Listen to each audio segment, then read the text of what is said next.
Hi guys, today in this video we're going to be looking at Unit 4. I just want to remind you that you do have a study guide in front of you in pink.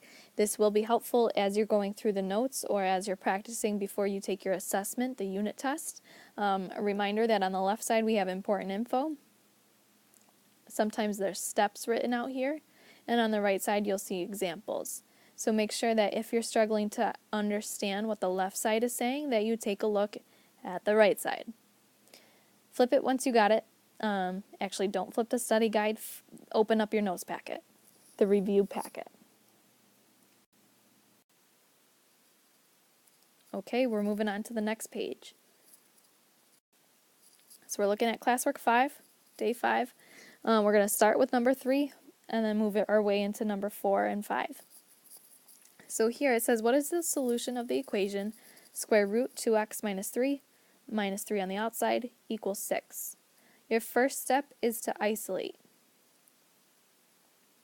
the square root, meaning get everything away from it that's not underneath it. So plus this 3 or add this 3 to the other side. Now we have square root 2x minus 3 equals 9. Then you solve. You have to undo operations here just like normal. Undoing square root means to square both sides.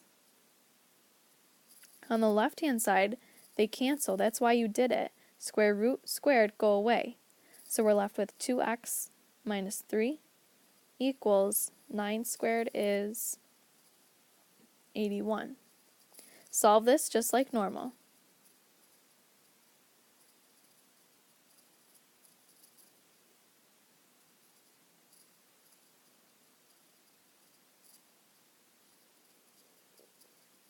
So we end up with x equals 42. Once we have our answer, there's actually a third step. And the third step is to check. You have to check your solution because sometimes some of the roots, or not the roots, but the solutions don't actually work out in the problem. So the check just means that we plug in 42 for x into the original equation. So we have 2 times 42 minus 3 on the outside equals 6 with a question mark over the equal sign. So then we type this whole radical thing into our calculator. Square root of 2 times 42 minus 3.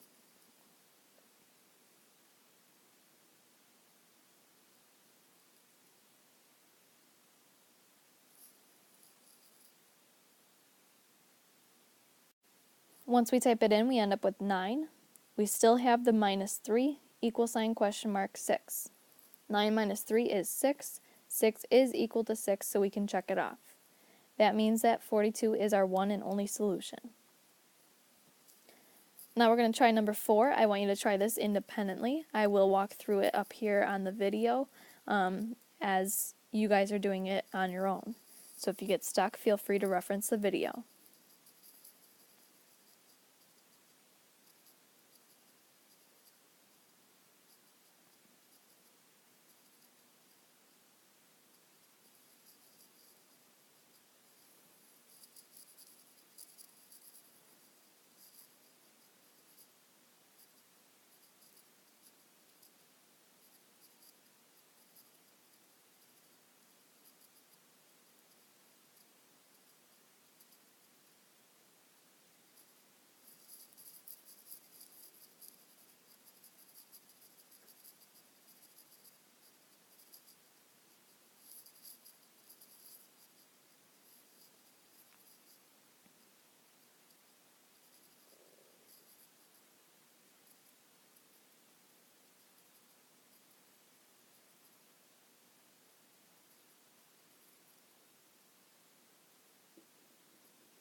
Remember, once you get your value of x equals 6, you do need to plug it back in for a check into the original equation.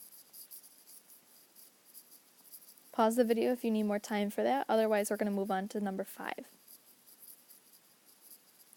So here at number 5 we see that we have the fourth root of 3x plus 6 equals negative 3. Because it's a fourth root, we need to raise not only to the second power, but in this case to the fourth power. In order to undo a fourth root, we raise to the fourth power. So now we have 3x plus 6 equals, make sure that you type this in using parentheses just like we have, right into your calculator, and we end up with 81. Solve this for x just like you have been.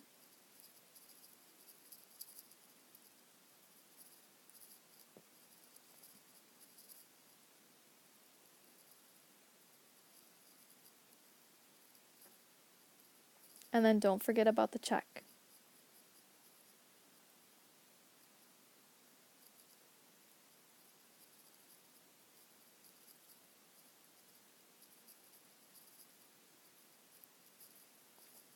Now, as far as plugging in the fourth root goes, on a TI Inspire, you want to make sure that you hit, I believe it's Control.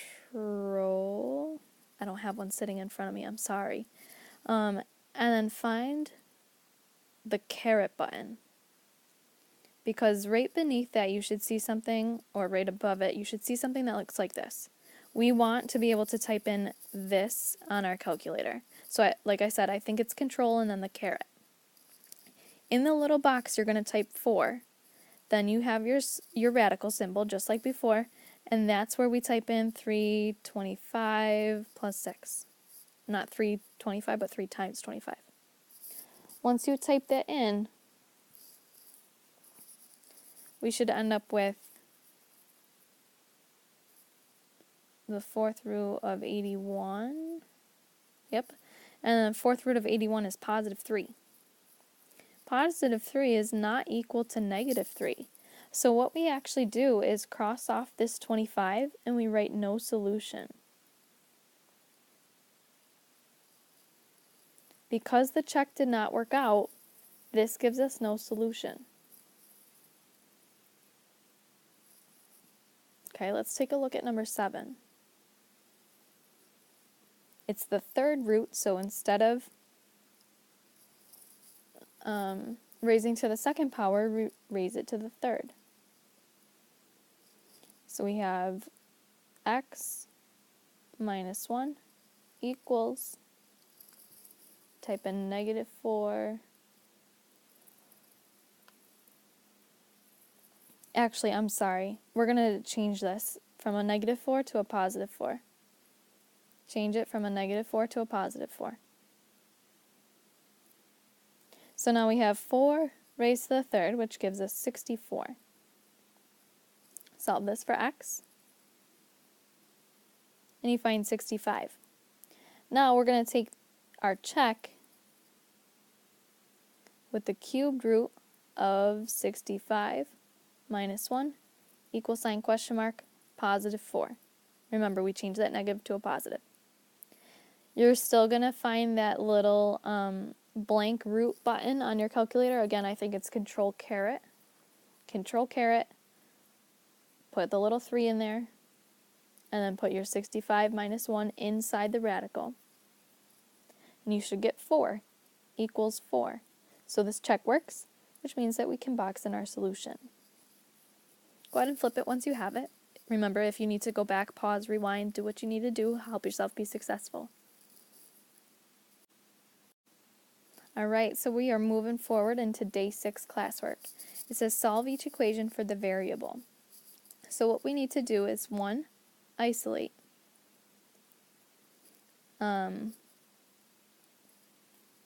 The expression with the power. So sometimes it's just a variable like x, other times it's parentheses, x minus 4 raised to the power. We have to isolate the power, get it by itself. So you can see here there's nothing to move away from x raised to the 2 or the 3 over 2.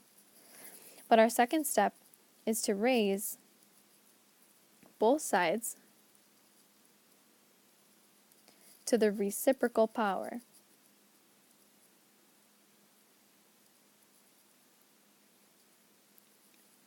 Meaning flip the fraction upside down. So I have parentheses raised to the 2/3, parentheses raised to the 2/3. And the reason that we're doing this raised to the 2/3 instead of 3/2 is so that we can cancel some numbers out. 2 divided by 2 cancels, 3 divided by 3 cancels, so now on the left side we just have x. On the right side, we're going to type it in the calculator. So you're typing in 729 caret 2/3. And you should find that x is equal to 81. No checks here. You could do a check if you wanted to, but we don't have to. Step 3 is typically to solve, just like normal. In this first example we saw, number 2, there was no more solving to be done. Now we're going to take a look at number 9. Remember, the first step is to isolate the thing raised to the power. So I need to get this thing to the 1/3 by itself, meaning subtract 8.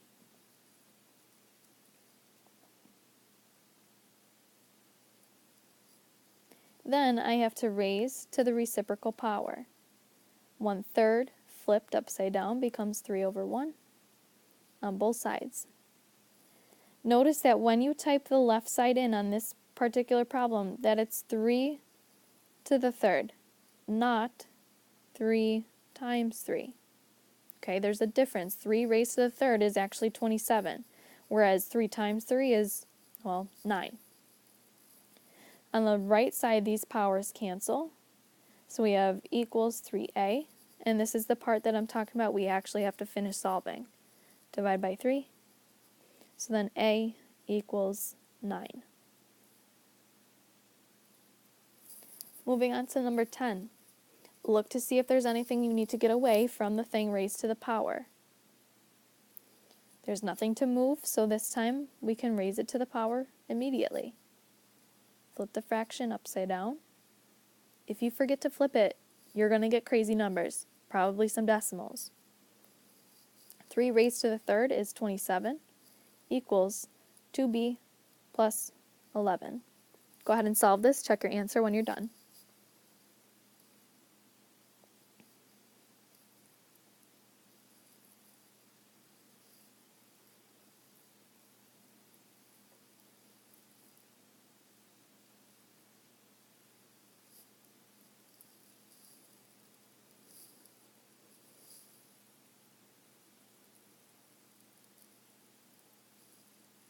So I found b equals 8. Once you have it, go ahead and flip it over.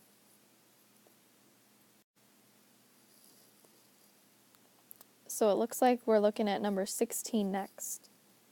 Go ahead and try this independently. I'm going to do this up here on the video without talking. Remember, first step, isolate. Second step, raise to power. Third step, solve.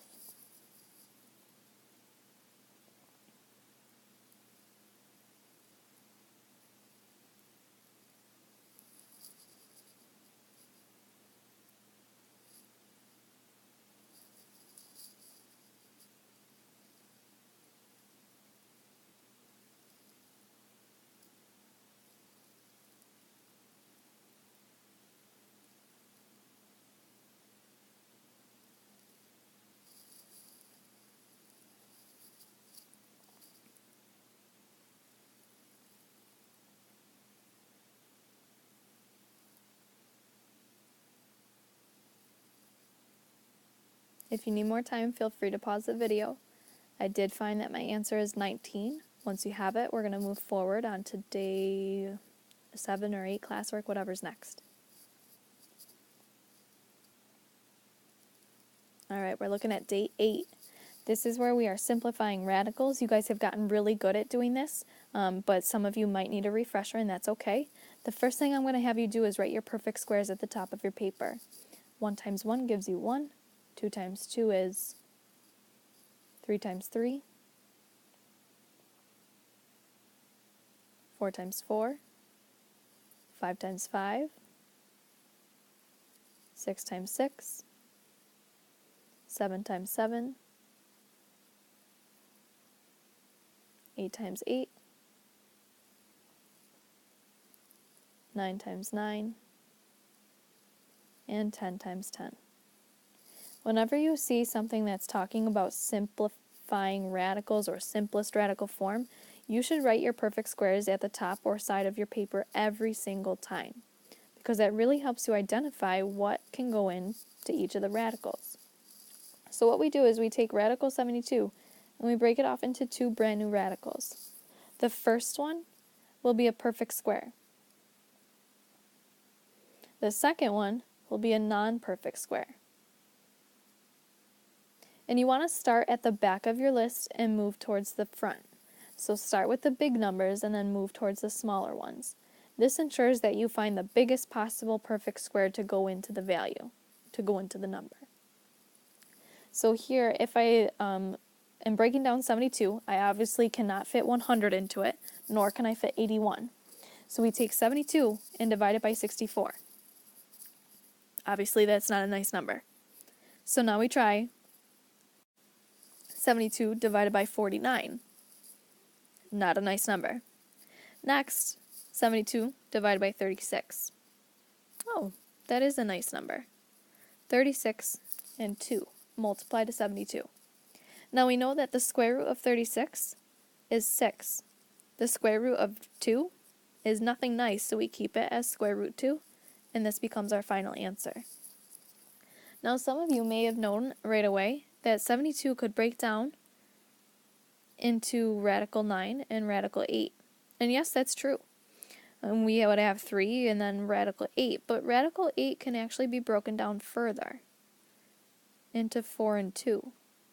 So that means we have 3 times 2 radical 2. 3 times 2 is 6 radical 2. So either way you still get the same answer, but you have to recognize that 8 can be broken down further and you must break it down. If you don't break it down as far as it possibly can, you're getting the wrong answer then. All right, we're taking a look at number 9. 2 radical 128. Now this 2 is going to stay out in front, and we're going to break 128 into 2 radicals. Take a look at your list way up top. Remember we have 1, 4, 9, 16, 25, 36, 49, 64, and we need to find a number that goes into 128. Obviously it's not 100. It's not 81. What about 64? 128 divided by 64 is 2. So now we have 2 times radical 64 turns into an 8. Radical 2 stays as radical 2. Notice that I put a times, a multiplication dot right here. That's because even though it's imaginary, it's not there. It is multiplication. They're smushed right next to each other. So now we have 2 times 8, which is 16. Carry the radical 2. Go ahead and try number 10. I'm going to do it on my own paper while you do it on yours.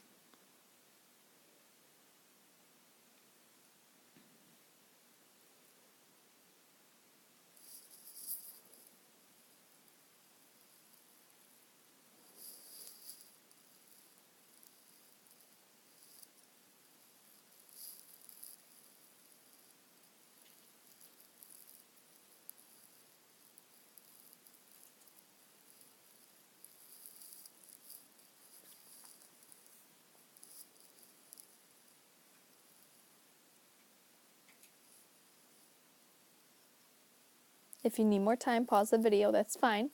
If you are done, check your answer with mine, and then flip it over to move on.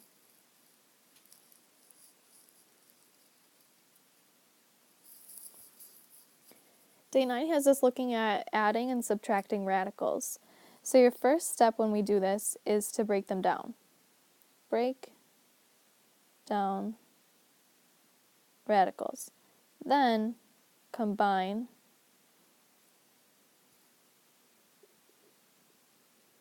like terms. So if we look at, that's my cat drawing for you. Say hi to Betsy. Excuse me. Okay, let's see if I can do this without her. So we have 3 radical 3 and 2 radical 27. If we think about our perfect squares, 1, 4, 9, 16, 25, 36, none of them go into radical 3. So I'm just going to kind of leave this here off to the side for a few minutes. Then we have plus 2 radical radical, because 27 can certainly be broken down. Go ahead and break down 27 just as you were doing on the previous page.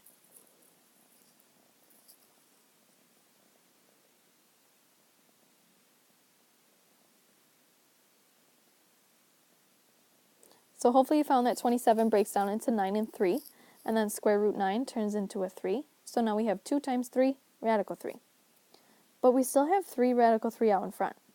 And I'm going to continue carrying it all the way down. Then we have plus 6 radical 3. Now we have radical 3 and another radical 3, with a 3 in front and a 6 in front. This is kind of like 3x plus 6x. Where x is just radical 3. So 3 and 6 sum to 9 and attach the radical. 9 radical 3. Now number 7, we have to break down both of the radicals. So we have 2 radical radical plus 2 radical radical, where 20 gets broken down and 45 gets broken down. Go ahead and break both of those down just as you were doing, and then we'll see if we have the same answer in the end.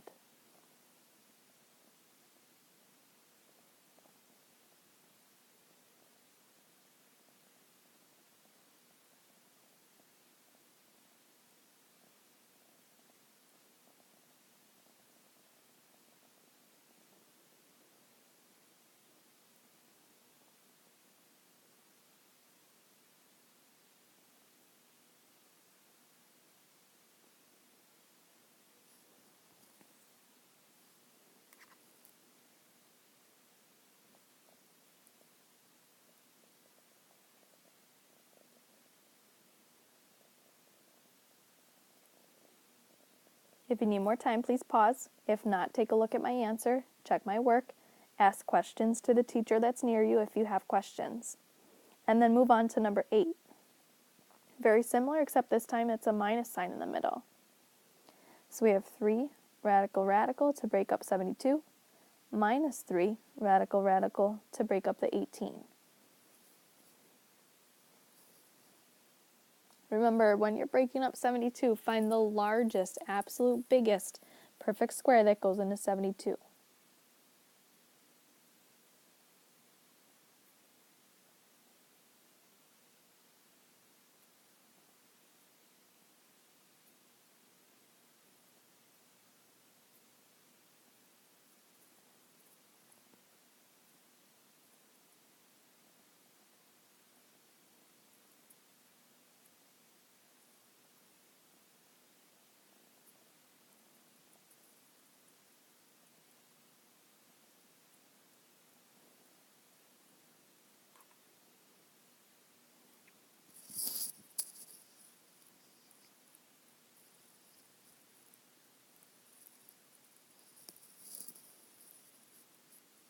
Alright, so I found my final answer to be 9 radical 2.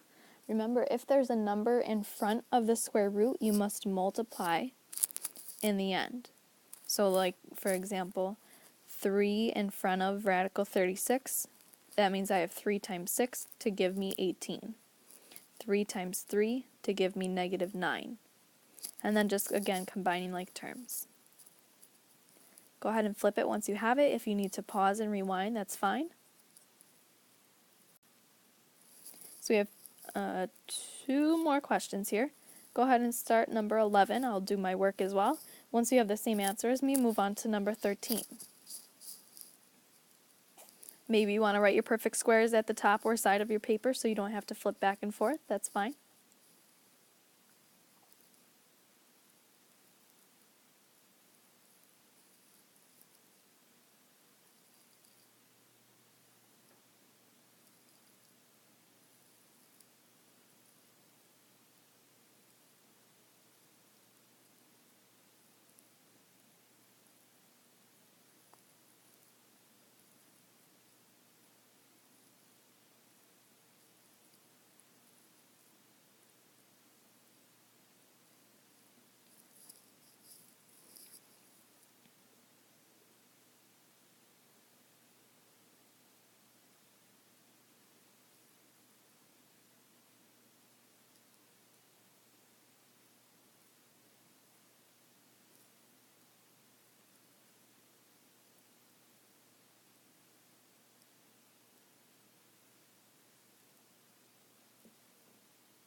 If you need to pause the video to give yourself more time for number 11 and 13, that's fine. You can also check your answers at this point in time. If you're good to go, then move forward with me. If not, pause the video, rewind, and refresh if you need to.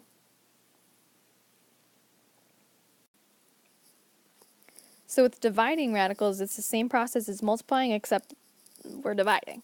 So stick with outside divided by outside. 25 divided by 5 is 5. Then do inside with inside. Radical.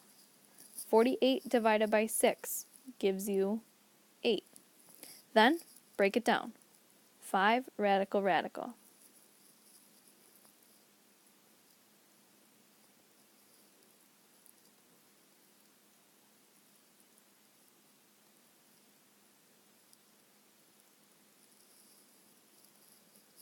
Final answer should be 10 radical 2.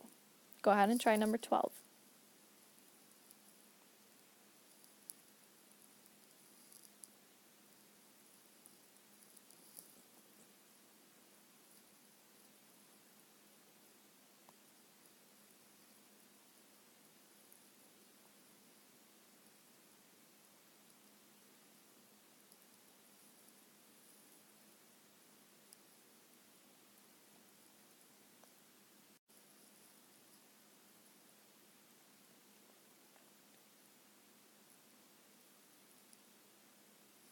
Final answer for number 12 is 12 radical 2.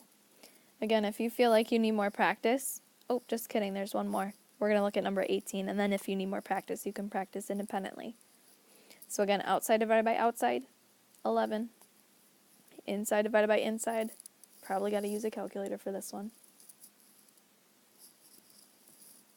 We get radical 8. And then we're going to break it down.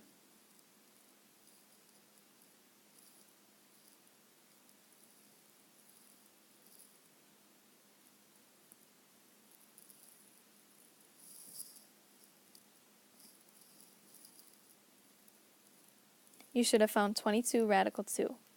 Now, like I was trying to say earlier, if you need more practice, feel free to go back to any of the problems that we did not do in this packet. Otherwise, you're going to be moving forward into your unit test.